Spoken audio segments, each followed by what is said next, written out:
Hello student, इस chemistry class में आप सभी का जो है स्वागत है। चलिए आज इस केमिस्ट्री क्लास में हम बात करने वाले हैं जो ऑर्गेनिक यौगिक होते हैं, जो कार्बनिक यौगिक होते हैं, इन यौगिकों का नामकरण कैसे किया जाता है। देखिए आप बहुत पढ़ लीजिए, नामकरण करना ना जानिए तो कुछ नहीं जानते हैं, क्योंकि नाम ही मेन आपका बेस है। तो चलिए आज हम इस क्लास में बात करेंगे कि कार्बनिक यौगिकों का नामकरण कैसे किया जाता है। कार्बनिक यौगिक जो होते हैं, देखिए जितने भी कार्बनिक यौगिक हैं, इन कार्बनिक यौगिकों का नामकरण करने में दो प्रकार की पद्धति जो है यूज की गई है। सबसे पहली पद्धति है निरर्थक प्रणाली, जिसे सामान्य प्रणाली भी कहा जाता है। सामान्य प्रणाली या इसी को निरर्थक प्रणाली, सामान्य प्रणाली कह सकते हैं या निरर्थक प्रणाली, अंग्रेजी में ट्राइवल सिस्टम बोला जाता है। ठीक है, सामान्य प्रणाली क्या है? आईयूपीएसी, ये जो नाम है कार्बनिक यौगिकों का नामकरण जो है एक सामान्य प्रणाली या इसी को निरर्थक प्रणाली भी कह सकते हैं। सामान्य प्रणाली, निरर्थक प्रणाली क्या है? देखिए आप जानते हैं पहले जो गांव में जो है नामकरण किए जाते थे, कैसे किए जाते थे? जो जैसे मान लीजिए मंगल को पैदा हुआ तो उसका नाम, उसको देखिए मंगरू का नाम रखवा दिए, यानी जैसे का तैसे नामकरण कर देते थे। कोई जो है बुधवार को पैदा हुआ है तो उसका नाम बुद्धू कर दिए। कोई देख रहे हैं दिमाग से कमजोर है तो उसको मंदबुद्धि या जो है इसी टाइप से, यानी जो जैसे को तैसा देखते थे वैसा का ही वैसा नामकरण कर देते थे। ऐसे ही जो ऑर्गेनिक कंपाउंड थे जो जहां से खोजे जाते थे, जैसे मान लीजिए मेथेन गैस जो है, आप इसको मार्स गैस के नाम से जाना जाता है। मार्स गैस जो है, ये मेथेन गैस कहाँ मिली? मार्स गैस जैसे दलदली, मार्स मींस जो है दलदल होता है, तो ये दलदली वाले स्थानों पर पाए जाते थे, तो इसीलिए इसका नाम मार्स गैस कहा गया। ऐसे ही फॉर्मिक अम्ल जो है, जैसे फार्मिका का आशय जो है एंट लिया जाता है। एंट मींस होता है चींटी, तो चींटी के डंक में चूंकि ये पाया जाता है इसीलिए इसका नाम फॉर्मिक अम्ल रखा गया। ऐसे बहुत है, जैसे एस्टिक एसिड है, एस्टिक अम्ल है, और एस्टिक अम्ल जो है ये एस्टाबुलम से लिया गया है। एस्टाबुलम जो है ये विनेगर होता है, विनेगर से लिया गया, जैसे विनेगर का आशय सिरका है। तो इसी तरीके से जो जहां से जैसे खोजे जाते थे उसका नामकरण वैसे ही वहां से कर लिया जाता था। तो ये कोई नामकरण की सिस्टम नहीं था, निरर्थक प्रणाली थी, ये सामान्य प्रणाली है। इसमें जो करते हो जैसे का तैसा नामकरण कर लिया जाता था। ऐसे जैसे पहले गांव में जैसा चाहे जो नाम मन में आए रखवा देते थे, जैसे देखते थे वैसे उसे कार्यशैली के, जैसे मान लीजिए काम करने में कोई तेज है तो उसका नाम तेजू करवा दिया। ऐसे ही जैसे जिसको देखते थे वैसे ही नामकरण करते थे। तो ये जो नामकरण की प्रणाली थी कुछ कंपाउंडों के लिए तो ठीक थी, लेकिन धीरे धीरे जब ऑर्गेनिक कंपाउंड बहुत ज्यादा खोजे गए तब अब नामकरण की जो है कोई सिस्टम जो है बनाने का वो किया गया। तो ये जेनेवा में जो है एक कमेटी स्थापित की गई, और उस कमेटी में जो है ये नामकरण की जो है इस कमेटी में जो है नामकरण का एक सिस्टम लागू किया गया, जिसे हम आईयूपीएसी नोमेनक्लेचर कहा जाता है, यानी आईयूपीएसी नामकरण कहा जाता है। तो अब ये आईयूपीएसी नामकरण क्या है?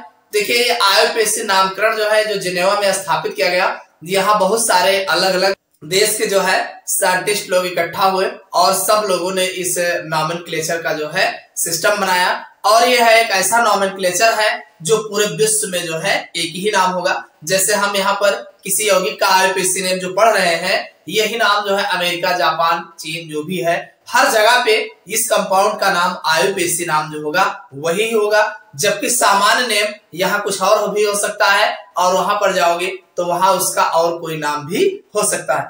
तो अगर आप सामान्य नाम से नहीं पकड़ पा रहे हैं तो ये आईयूपीएसी नेम से द्वारा जो है आप भी उसी कंपाउंड को उसी नाम से जानोगे और वो लोग भी उसी कंपाउंड को उसी नाम से जानते हैं। तो ये एक ऐसा नामकरण की पद्धति है जिसमें पूरे विश्व के लोग उस कंपाउंड को उसी नाम से जानते हैं। तो इसी को आईयूपीएसी नोमेन सिस्टम यानी आईयूपीएसी प्रणाली कहा गया है।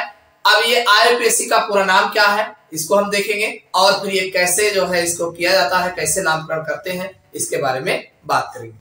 देखिए अगर हम बात करें तो आईयूपीएसी का जो पूरा नाम होता है भाई, I for international, U for union और प्योर अप्लाइड केमिस्ट्री, ये इसका जो है फुल फॉर्म है, यानी international union of pure and applied chemistry, ये इसका पूरा नाम है, इसको ध्यान रखिएगा, international union of pure and applied chemistry. इसका अगर हम इसके मीनिंग की बात करें तो देखिए, इंटरनेशनल का मतलब होता है अंतरराष्ट्रीय। कैसा? इंटरनेशनल भाई अंतरराष्ट्रीय, सब लोग जानते हो। यूनियन मींस एक कमेटी के लिए कहा गया, जिसे समूह यूनियन बनाया जाता है ना, तो ये एक कमेटी जो जिनेवा में स्थापित की गई थी, तो उसी को यूनियन कहा गया। अंतरराष्ट्रीय लेवल की एक कमेटी जो जिनेवा में बनाई गई, तो ये आई से इंटरनेशनल हो गया और यू से यूनियन हो गई, कमेटी हो गया। आप प्योर यानी वहां जो नामकरण किया गया है वो एकदम 100% शुद्ध है, प्योर है, उस नामकरण में किसी भी प्रकार का कोई दोष नहीं है, तो वही कहा गया प्योर। एंड अप्लाइड मतलब सब जगह मान्य हो, यानी पूरे विश्व में हर जगह पे ये नाम जो है मान्य होगा, तो वही कहा गया अप्लाइड। और केमिस्ट्री, किसकी बात हो रही है? केमिस्ट्री का हो रहा है, यानी केमिस्ट्री का ऐसा नामकरण जो पूरे विश्व में जो है वो मान्य हो, तो इसीलिए जो है international union of pure and applied chemistry कहा गया। तो ये इसका IUPAC का पूरा नाम हो गया। अब देखिए, अब ये नामकरण आप करने जा रहे हो तो आपके पास कुछ होना चाहिए। जैसे आप अगर युद्ध करने जा रहे हो तो युद्ध करने के लिए आपके पास कुछ चीजें होनी चाहिए, तभी तो युद्ध करोगे। जैसे कुछ हथियार आपके पास होने चाहिए। विद्यालय अगर आप जा रहे हो तो विद्यालय जाने के लिए आपके पास कुछ होनी चाहिए, पेन होना चाहिए, कॉपी होनी चाहिए, बुक होना चाहिए, कुछ होना चाहिए, तभी तो वहां जाके पढ़ोगे। तो ऐसे ही यहाँ जब आप IUPAC नामकरण करने के लिए आप जा रहे हो तो आपके दिमाग में कुछ बातें चलनी चाहिए। तो कौन कौन सी बातें क्या चलनी चाहिए? अगर ये बातें आपके दिमाग में हमेशा चलेगी तो आप नामकरण बड़े आसानी से सीख जाओगे। तो क्या क्या बातें चलनी चाहिए? देखिए, पहली बात तो ये कि आपको कार्बन संख्याओं के नाम पता होना चाहिए। ना ज्यादा पता हो तो 10 कार्बन तो पता ही होना चाहिए। कार्बन संख्याओं के नाम। अब कार्बन संख्याओं के नाम आपके दिमाग में रटा होना चाहिए। कैसे होगा? देखिए, एक कार्बन अगर है तो इसको हम लोग मेथ बोलते हैं। क्या बोलते हैं? मेथ। देखिए, अगर आप अंग्रेजी में लिखते हो तो ज्यादा आसान बैठेगा, आपको लिखने में, नामकरण करने में बहुत आसान बैठेगा। हिंदी में लिखोगे थोड़ा हो सकता है दिक्कत हो, लेकिन आप दोनों जान लो, मेथ कहा जाएगा। और 2 कार्बन के लिए एथ का बोला जाता है, एथ। और 3 कार्बन के लिए प्रोप कहा जाता है, प्रोप। और 4 कार्बन के लिए ब्यूट कहा जाता है, ब्यूट। और 5 कार्बन के लिए पेंट बोला जाता है, पेंट। और 6 कार्बन के लिए हेक्स बोला जाता है। और 7 कार्बन के लिए हेप्ट बोला जाता है। और 8 कार्बन के लिए आक्ट बोला जाता है। और 9 कार्बन के लिए नन बोला जाता है। और ये 10 कार्बन के लिए डेक बोला जाता है। ये आपके दिमाग में होना चाहिए। अगर ये शब्द आपके दिमाग में नहीं पता है तब आप नामकरण नहीं सीख पाओगे। तो इसको आप जानिएगा, 1 कार्बन होगा तो मेथ बोला जाएगा, 2 कार्बन होगा तो एथ बोला जाएगा, 3 कार्बन होगा तो प्रोप, 4 कार्बन होगा तो ब्यूट, 5 कार्बन पेंट, 6 कार्बन के लिए हेक्स, 7 कार्बन के लिए हेप्ट, और 8 कार्बन के लिए ऑक्ट, और 9 कार्बन के लिए नॉन, और 10 कार्बन के लिए डेक। ये इतना आपके दिमाग में पहली बात तो इतना आने चाहिए। अगर इतना आप नहीं आता है तब आप नामकरण नहीं सीख पाओगे। तो मैं आपको याद होगा, ना याद हो तो 1-2 बार पढ़िएगा, अपने आप याद हो जाएगा। बात समझ में आ गई ना? अब दूसरा जो इसमें बहुत महत्वपूर्ण बात है, आपको एल्किल के बारे में पता होना चाहिए। एल्किल रेडिकल क्या होते हैं, एल्किल क्या होता है, इसके बारे में पता होना चाहिए। एल्किल, इसे एल्किल बोला जाता है, एल्किल। एल्किल को आर से लिखा जाता है, यानी कहीं पर भी आपको R लिखा मिल जाए तो समझ जाना वो एल्किल है। क्या है? एल्किल। अब ये एल्किल क्या होते हैं इसको आप पहले जान लीजिए। आप जानते हैं एल्केन, हमने आपको पिछले लेक्चर्स में एल्केन के बारे में बताया। एल्केन क्या होते हैं? एल्केन वे हाइड्रोकार्बन होते हैं। क्या होते हैं? हाइड्रोकार्बन, मतलब जिसमें हाइड्रोजन और कार्बन लगा हो। एल्केन वे हाइड्रोकार्बन होते हैं जिनमें कार्बन कार्बन के बीच में सिंगल बॉन्ड पाया जाता है। क्या पाया जाता है? सिंगल बॉन्ड पाया जाता है, ओनली सिंगल बॉन्ड पाया जाता है। और शेष जो वैलेंसी होती है वो जो है हाइड्रोजन द्वारा संतुलित होती है, तो उसे हम एल्केन बोलते हैं। क्या बोलते हैं? वे हाइड्रोकार्बन, कोई भी हाइड्रोकार्बन है, जैसे मान लीजिए ये आपका CH4 है, इसको मीथेन बोला जाता है।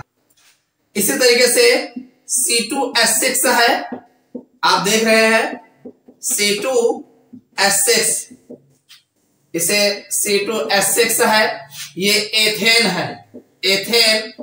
इसी तरीके से C3H8 है, प्रोपेन है, प्रोपेन। इसके बारे में डिटेल से आगे बताएंगे, इतना जाने रहिए कि आपका जो कार्बन कार्बन के बीच में सिंगल बॉन्ड होगा, शेष जो बैलेंसी होती है वो जो है हाइड्रोजन द्वारा बैलेंस होता है, तो उसे हम एल्केन कहते हैं। अब ये बैलेंसी क्या है, क्या बैलेंस होता है, क्या चीजें हैं, ये ध्यान समझ लीजिए। देखिए आप कार्बनिक यौगिक पढ़ रहे हैं, तो कार्बनिक यौगिक में कार्बन मेन होता है, कार्बन के इर्द गिर्द जो है हाइड्रोजन लगा होगा, तो वो हाइड्रोकार्बन कहलाएगा। हाइड्रोकार्बन, हाइड्रो मीन्स हाइड्रोजन और कार्बन मीन्स कार्बन। तो हाइड्रोकार्बन में एक चीज ध्यान रखिएगा, कार्बन जो होता है, कार्बन इसको जाने रहिएगा, ये कार्बन है, कार्बन का परमाणु क्रमांक 6 होता है, इलेक्ट्रॉनिक विन्यास 2-4 होता है। इसको समझ लीजिए, इसकी वैलेंसी क्या होती है। कार्बन जो है, कार्बन का परमाणु क्रमांक 6 होता है, इसको जब आप इलेक्ट्रॉनिक कॉन्फ़िगरेशन करोगे 2-4 होगा। इसके आउटर शेल्स में 4 इलेक्ट्रॉन होते हैं। कितने होते हैं? 4 इलेक्ट्रॉन्स होते हैं। तो आप जानते हैं कि हर एलिमेंट जो है अपने बाह्य कोश को कंप्लीट करना चाहता है, ऑक्टेट कंप्लीट करना चाहता है। मींस अब इसके बाहर वाले में 4 है, तो 4 इलेक्ट्रॉन को इनको और आवश्यकता होती है।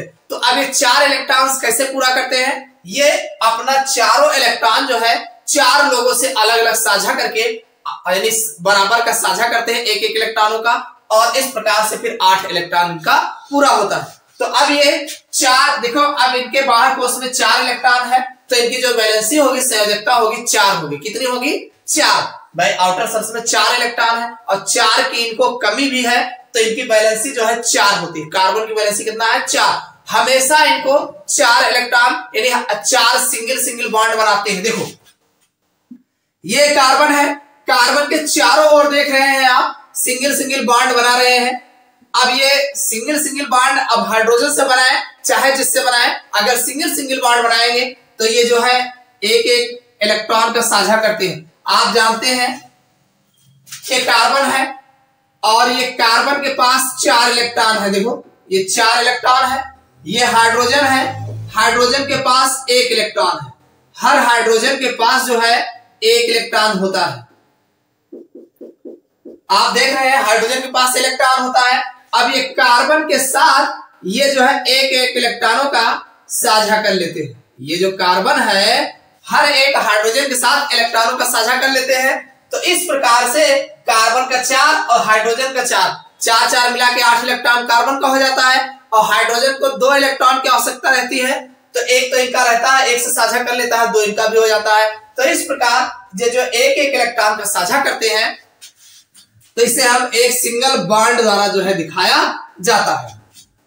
जब एक इलेक्ट्रॉन का साझा करेगा तो सिंगल बॉन्ड द्वारा दिखाएंगे, जब 2 इलेक्ट्रॉन का साझा होगा तो कार्बन के साथ डबल बॉन्ड किसी को दिखाएंगे, और जब कार्बन किसी के साथ 3 इलेक्ट्रॉन का साझा करेगा तो ट्रिपल बॉन्ड दिखाएंगे। यानी हर एक बॉन्ड में 2 इलेक्ट्रॉन का पेयर रहता है, यानी 2 इलेक्ट्रॉन उसमें रहते हैं। एक पेयर में 2 इलेक्ट्रॉन पाया जाता है, यानी कहीं पर भी एक बॉन्ड होगा तो 2 इलेक्ट्रॉन होगा, एक इनका होगा और एक इनका होगा। इतनी बात समझ में आ गई। यानी कार्बन की वैलेंसी 4 होती है, हमेशा इनको 4 डंडे खाने की आदत है, ऐसे भी कह सकते हो। भाई आप देख रहे हो 4 बॉन्ड लगा है, 4 डंडा लगा है, तो ऐसे आप कार्बन कहीं पर भी लिखोगे तो इनकी वैलेंसी 4 होती है, हमेशा 4 बॉन्ड इनको चाहिए। इनके जो बॉन्डिंग होगा 4 बॉन्ड हमेशा रहेंगे, ध्यान रखिएगा। कहीं पर भी कार्बन लिखा मिले, देखो यहां पर भी कार्बन लिखा है, 1 2 3 4 बॉन्ड इसका है, 1 2 3 4 बॉन्ड इसका है। अब वो अलग बात है कि कार्बन कार्बन के बीच में डबल डबल लगा दिया गया हो, ट्रिपल लगा दिया गया हो, उससे कोई मतलब नहीं, कुल मिला के 4 बॉन्ड होना चाहिए। और जब कार्बन कार्बन के बीच में सिंगल बॉन्ड दिखेगा तो ये एल्केन बोला जाएगा। क्या बोला जाएगा? एल्केन बोला जाएगा। इतनी बात समझ में आ गई? तो ये समझ में आ गया होगा कि कार्बन की वैलेंसी 4 होती है, हमेशा ये 4 बॉन्ड के साथ मिलेगा। अब हम बात कर रहे थे कि एल्किल क्या है, एल्किल रेडिकल्स। देखो एल्किल, ये जो एल्किल है इसी को एल्किल रेडिकल भी बोला जाता है। क्या बोला जाता है? Alkyl radical. इसी को एल्किल रेडिकल भी कहा जाता है। और एक नाम एल्किल ग्रुप भी बोला जाता है, एल्किल ग्रुप, एल्किल समूह भी कहा जाता है। अब ये एल्किल होता क्या है? देखो एल्किल को हमने कहा आपसे कि आर से प्रदर्शित करते हैं। किससे प्रदर्शित करते हैं? आर से प्रदर्शित करते हैं और साथ में एक बॉन्ड लगा भी रहता है। एल्किल को आर से प्रदर्शित करते हैं और एक बॉन्ड लगा होता है। एल्किल होते क्या है? देखिए एल्केन, भाई एल्किल नाम है तो एल्केन से बना है। कहां से कैसे बना है? देखो एल्केन में से एक हाइड्रोजन परमाणु, कोई भी एल्केन हो तो एल्केन में से एक हाइड्रोजन परमाणु हटा लेने पर जो बच जाता है उसे हम एल्किल बोला जाता है। क्या कहा जाता है? यानी एल्केन में से एक हाइड्रोजन हटा लेने पर जो बचता है उसे हम एल्किल बोलते हैं। चाहे एल्किल रेडिकल कह लीजिए, चाहे एल्किल समूह कह लीजिए, चाहे जो कह लीजिए, ये आपका होता है। अब अगर आप इनके जनरल फार्मूले की बात करें, जनरल फार्मूला, अगर आप एल्किल का जनरल फार्मूले की बात करें तो जनरल फार्मूला जो होता है CnH2n+1 होता है, साथ में एक बॉन्ड भी खाली रहेगा।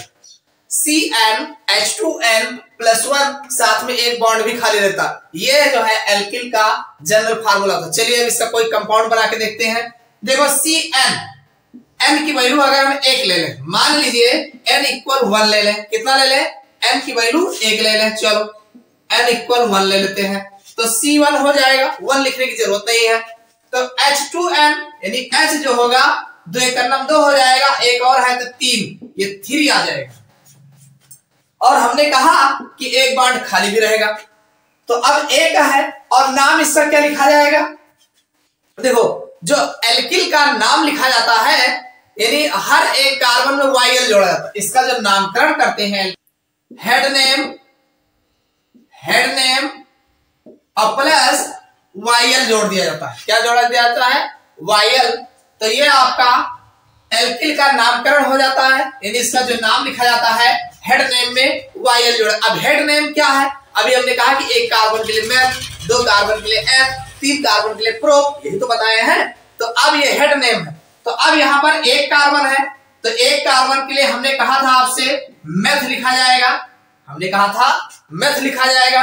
और चूंकि एल्किल है, एल्किल में देखो एल्किल देखो नाम लिखा है ना, तो इसमें ये YL लिखा है ना, आप देख रहे हैं एल्किल में YL है, इसके यहीं से याद रखो। एल्किल में YL है तो एक कार्बन के मेथ और इसमें YL जोड़ दीजिए, हो जाएगा मेथिल।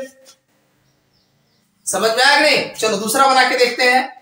अब n = 2 ले लो, यहां n की वैल्यू 2 रख लो तो ये C2 हो जाएगा और 2 दूनी 4 5 H5 हो जाएगा। अब 2 कार्बन के लिए आप जानते हैं एथ लिखा जाता है। क्या लिखा जाता है? एथ।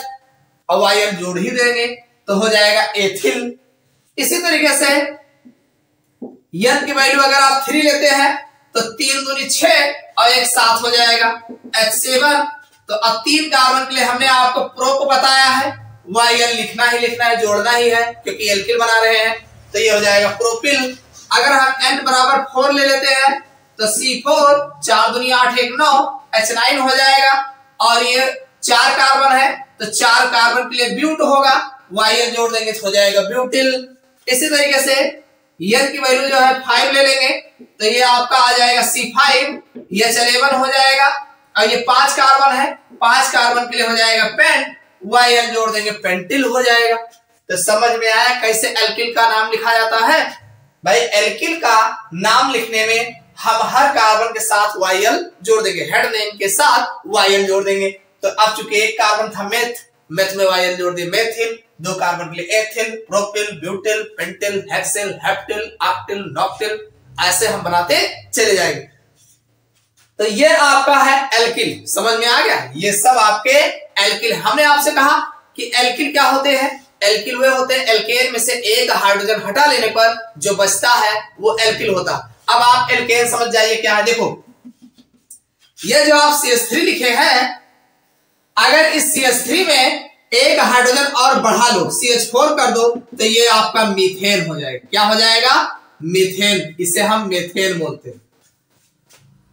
अभी आगे बताएंगे डिटेल में, लेकिन जाने रहिए। हमने कहा कि वो हाइड्रोकार्बन जिनकी चारों बैलेंसी जो है सिंगल सिंगल बॉन्ड डाला, अगर इनकी हम बात करें मीथेन की, तो आप देख लीजिए ये जो है चारों ओर जो है ये हाइड्रोजन लगा हुआ।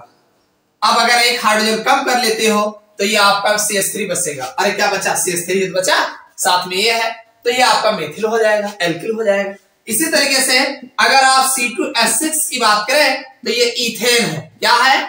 इथेन है। ये एक प्रकार का एल्केन है। ये सब एल्केन है भाई, ये आपका एल्केन है। एल्केन एथेन है, और एथेन जो है एल्केन है। देखो ये C2 हो गया और एक H इधर हो गया, एक H इधर, यहाँ पे H हो गया, यहाँ पे H हो गया।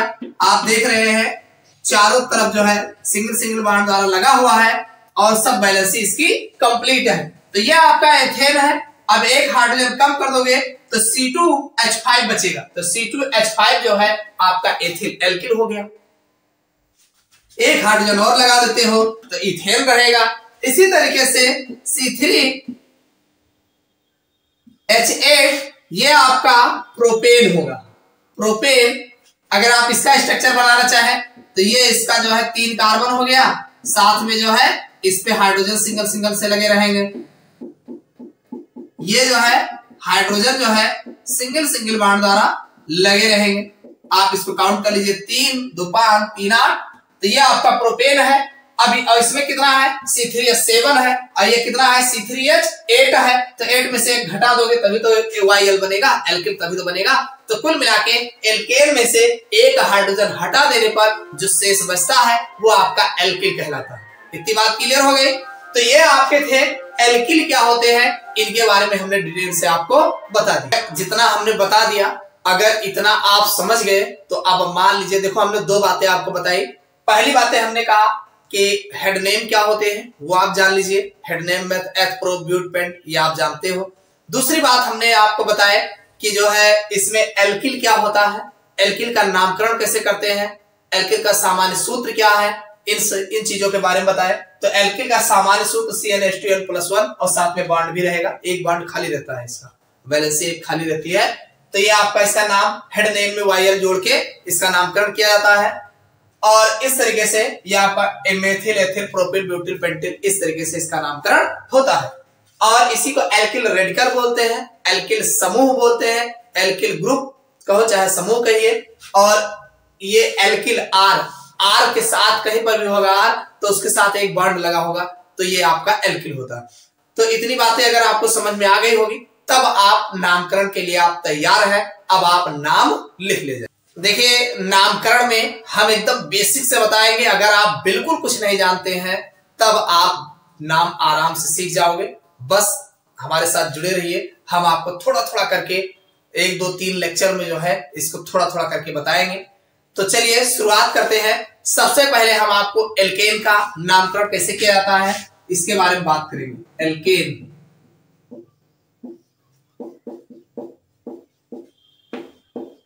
एल्केन सबसे पहले हम एल्केन की बात करेंगे।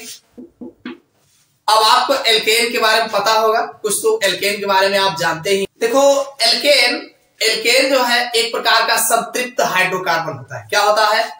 एल्केन जो होता है वो संतृप्त हाइड्रोकार्बन होता है। हाइड्रोकार्बन होते हैं, आपने नाम सुना होगा संतृप्त hydrocarbon, saturated hydrocarbon, saturated hydrocarbon, संतृप्त हाइड्रोकार्बन। जो एल्केन होता है वो संतृप्त हाइड्रोकार्बन होता है। अब संतृप्त हाइड्रोकार्बन कौन होते हैं फिर से जान लीजिए। वे हाइड्रोकार्बन जिनमें कार्बन की वैलेंसी जो होती है वो हमेशा जो है कार्बन कार्बन के बीच में एकल बंध पाया जाता है।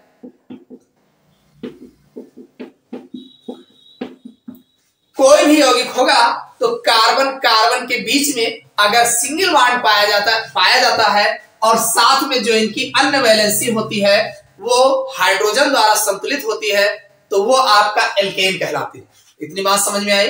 एल्केन वे हाइड्रोकार्बन होते हैं जिनमें कार्बन कार्बन के बीच में क्या होता है, सिंगल बॉन्ड। देखो इस दो कार्बन के बीच में एक सिंगल बॉन्ड है, चाहे 2 कार्बन हो, चाहे 3 कार्बन हो, चाहे 4 कार्बन हो, चाहे जितने कार्बन होंगे, कार्बन कार्बन के बीच में अगर एकल बंध पाया जाता है, देखो ये एक ही बंध तो दिख रहा है, कहीं डबल थोड़ी लगा है, अब वो अलग बात है, अलग है। यानी कार्बन कार्बन के बीच में सिंगल बॉन्ड अगर पाया जाता है, एकल बंध पाया जाता है तो वो आपका एल्केन कहलाता है। इतनी बात समझ में आ गई। यानी जब कार्बन कार्बन के बीच में एकल बंध पाया जाए, सिंगल बंध, कैसा बंध पाया जाए, एकल बंध पाया जाए, एकल बंध, एकल बंध कार्बन कार्बन के बीच में पाया जाता है तो उसे हम संतृप्त हाइड्रोकार्बन या इसी को एल्केन कहते हैं। इतनी बात समझ में आ गई। इसका जो जनरल फार्मूला होता है, सामान्य सूत्र,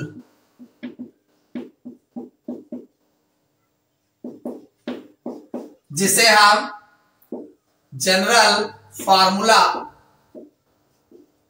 कहा जाता है, CnH2n प्लस CnH2n प्लस 2 होता है, CnH2n प्लस 2 होता है। यानी जो एल्केन होते हैं, एल्केन का जो सामान्य सूत्र होता है CnH2n प्लस 2 होता है। तो ये तो एक जनरल फार्मूले की बात हो गई। एक नाम और जाने रहिएगा, एल्केन को पैराफिन भी बोला जाता है। क्या बोला जाता है, एल्केन को पैराफिन, नाम याद रखिएगा, पैराफिन।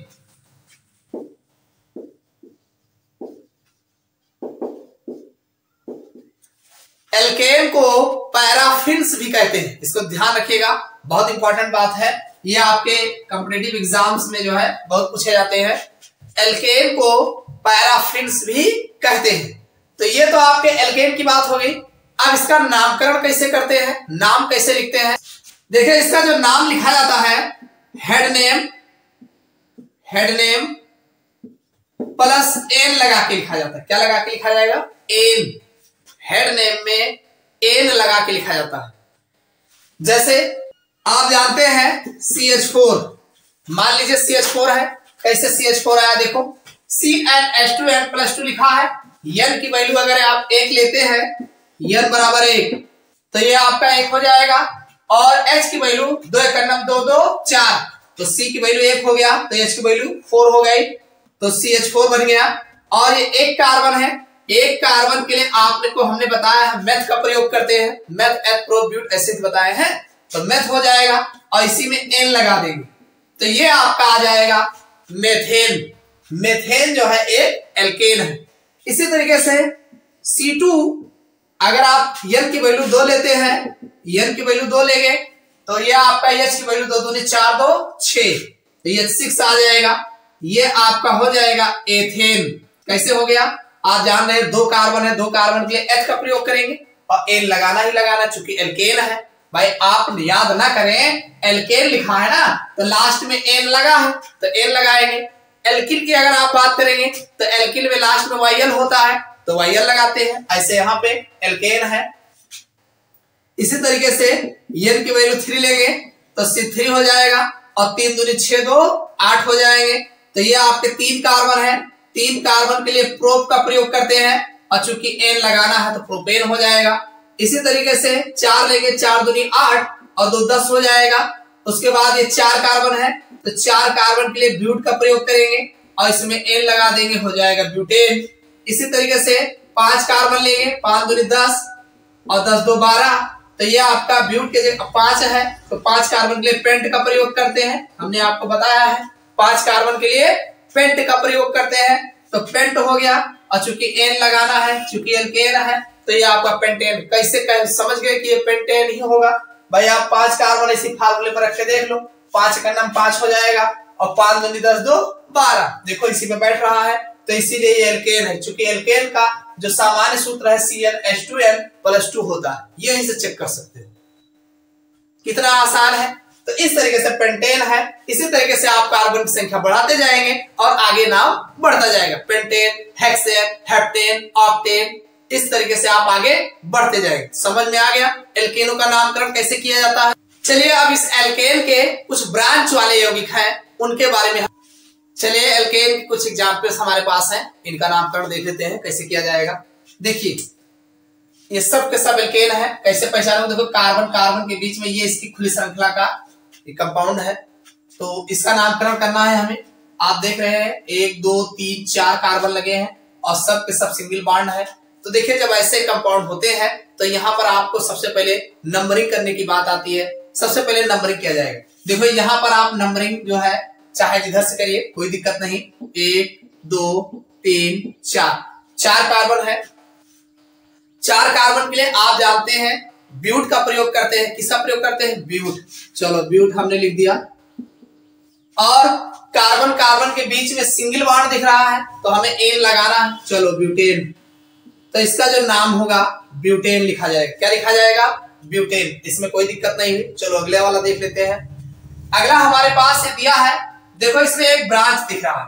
ये हाइड्रोजन चाहे यहां लगा हो चाहे इसके बगल लगा हो, उससे कोई हाइड्रोजन से कोई मतलब नहीं है।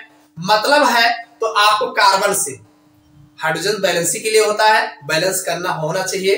कोई यौगिक लिखा हो तो हाइड्रोजन बैलेंसिंग के लिए होता है, कार्बन की बैलेंसिंग को मेंटेन करता है। तो यहाँ पर ये तीन तो सीधी लाइन में दिख रहा है, एक ऊपर है। सबसे पहले बात आती है नंबरिंग करने की। नंबरिंग कहां से किया जाए? नंबरिंग यहां से भी कर सकते हो, यहां से भी कर सकते हो, यहां से भी करते हो।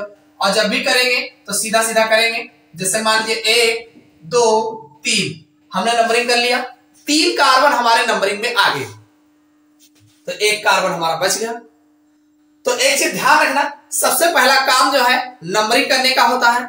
सबसे पहला काम नंबरिंग करने का होता है। और दूसरा काम जो नंबरिंग कर लेते हैं तो जो नंबरिंग का नाम होगा वो तो हमारा साथ में आ जाएगा। पहला काम नंबरिंग करना होता है। नंबरिंग करना, सबसे पहला काम नंबरिंग करना है। और दूसरा काम क्या है आपका? छूटे हुए कार्बन को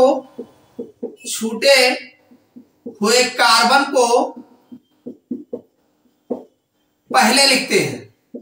पहले लिखना, ध्यान रखना। सबसे पहला काम नंबरिंग करना है, फिर छूटे हुए कार्बन को पहले लिखेंगे। इतना समझ में आ गया। फिर जो नंबरिंग का नाम होगा उसमें जो है आपको जो नंबरिंग के नाम होंगे बाद में फिर जो है नंबर वाले कार्बन को लिखना है। यानी तीसरा काम जो होगा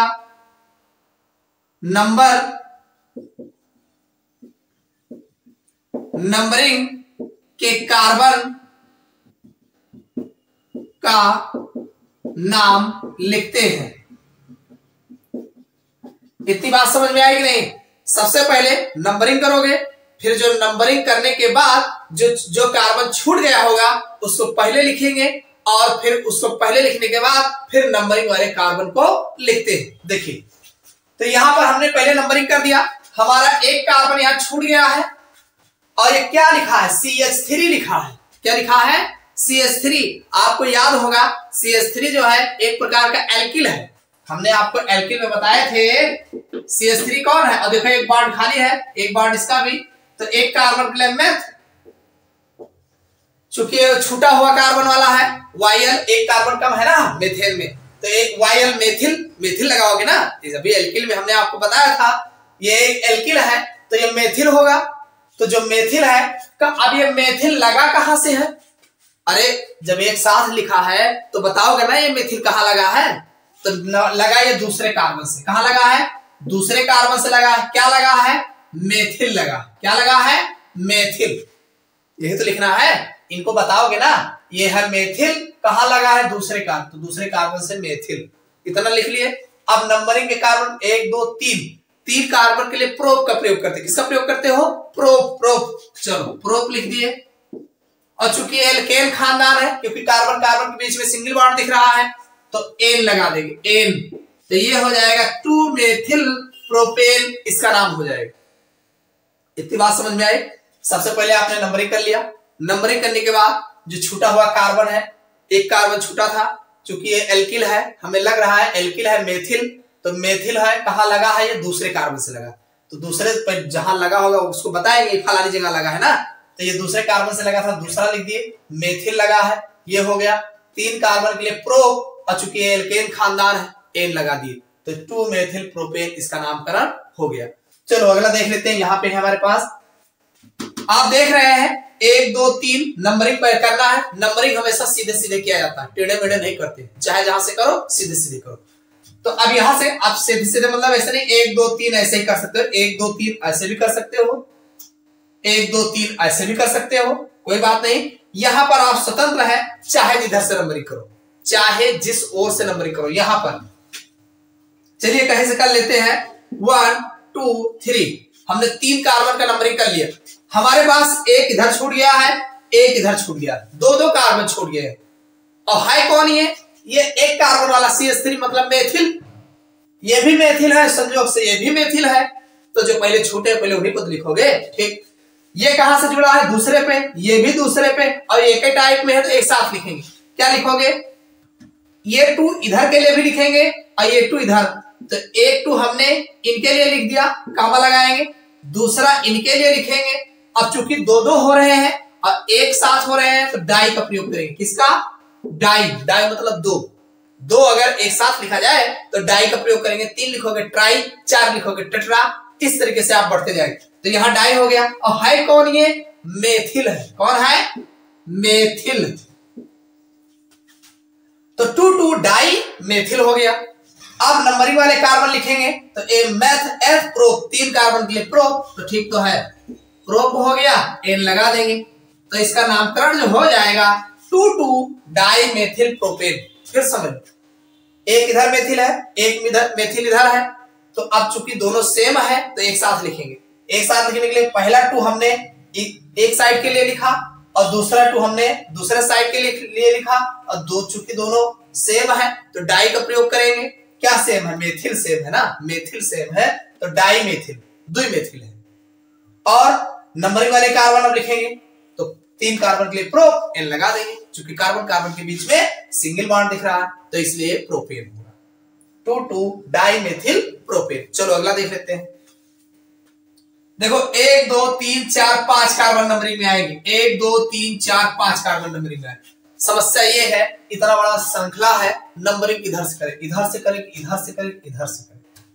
यहां पे आपको एक बात और ध्यान देना है, नंबरिंग उधर से करेंगे जिधर से कोई ब्रांच पहले मिल जाए। नंबरिंग उधर से की जाती है जिधर से ब्रांच पहले मिल जाए। तो जैसे मान लीजिए अगर इधर से नंबरिंग करोगे तो 1 2 3 4 5 यानी चौथे पर आपको ब्रांच मिलेगा। अगर यहां से नंबरिंग करते हैं तो 1 2 दूसरे पर ही ब्रांच मिलेगा। तो आप दूसरे से पहले करोगे चौथे से, तो पहले हम दूसरे वाले से, जिधर से नंबरिंग उस ओर से करते हैं जिधर से ब्रांच पहले मिल जाए। तो नंबरिंग यहां से किया जाएगा 1 2 3 4 5। ये आपका सही नंबरिंग है, ये आपकी सही नंबरिंग है। नंबरिंग करने के बाद फिर वही बात आती है, जो छूटा हुआ है पहले उनको लिख लो। छूटा हुआ आपका ये दूसरे पे लगा है, कहां लगा है, दूसरे पे क्या है, मेथिल, ये कौन है, मेथिल है, तो फिर लिख लो दूसरे पे लगा है, कौन है, मेथिल। इतनी बात समझ में आ गई। और नंबरिंग के कितने कार्बन है, 5। प्रोब्यूट पेंट, 5 कार्बन के लिए पेंट का प्रयोग करते हैं, तो ये आपका पेंट हो जाएगा।